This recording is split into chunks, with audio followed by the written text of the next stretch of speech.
इस संसदीय प्रणाली के अंदर मैंने पहली बार एक अद्भुत घटना देखी है। क्योंकि मैं कुछ लोगों के संपर्क में रहता हूं, इसलिए मुझे चीजें का थोड़ा पता रहता है। लेकिन मैंने भी राष्ट्र हित में कहीं जल्दबाजी में कहा नहीं है कि यह कह के मैं बताता कि मुझे यह ज्ञान प्राप्त है, मुझे ज्ञान प्राप्त था, लेकिन कहा नहीं मैंने। जब सब कुछ हो गया, मोहर लग गई, तब मैंने पब्लिक में कहा। पहली बार संसदीय प्रणाली के अंदर एक ऐसा महत्वपूर्ण बिल जिसे दोनों सदनों से पास कराना था, उसे सरकार राज्यसभा में पहले लेके आई, जहां उसका बहुमत नहीं था। अब बहुत सारे लोग बड़े अचंभे में थे कि यह कैसे हो सकता है, यह रिस्क कैसे ले सकती है सरकार। उसमें बहुत लोगों का यह तर्क आया कि यह सरकार हिंदुओं को मूर्ख बना रही है।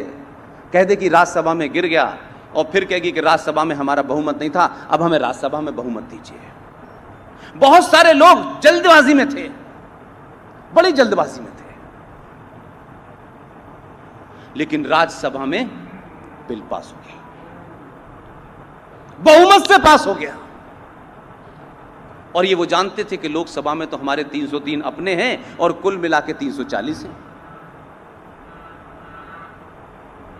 ये घटना 2 दिन के बाद देश को पता चली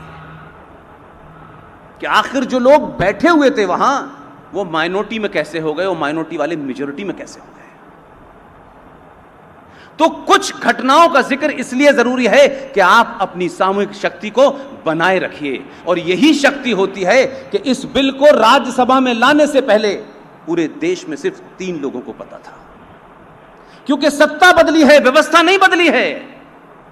जो व्यवस्था में परमानेंट लोग हैं, वो खबरें लीक आज भी करते हैं।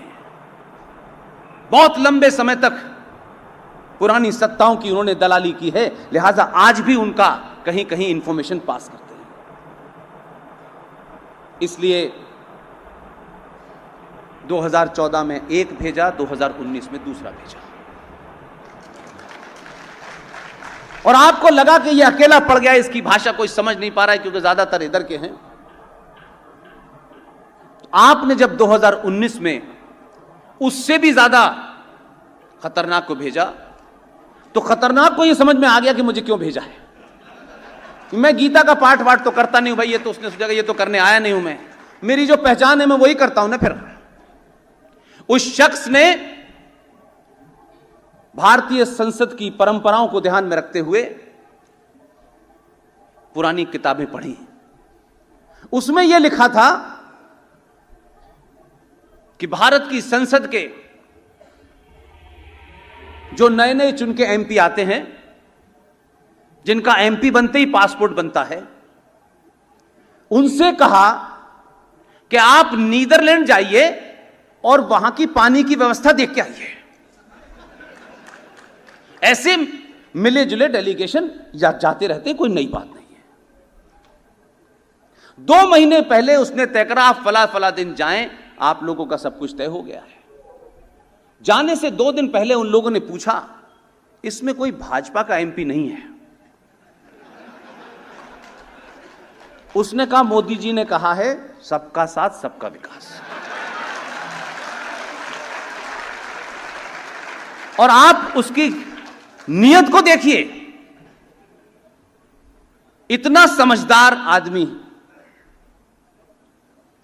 जिस दिन उसे बिल लाना था, नीदरलैंड से उस दिन फ्लाइट चलती भी नहीं थी इंडिया के लिए।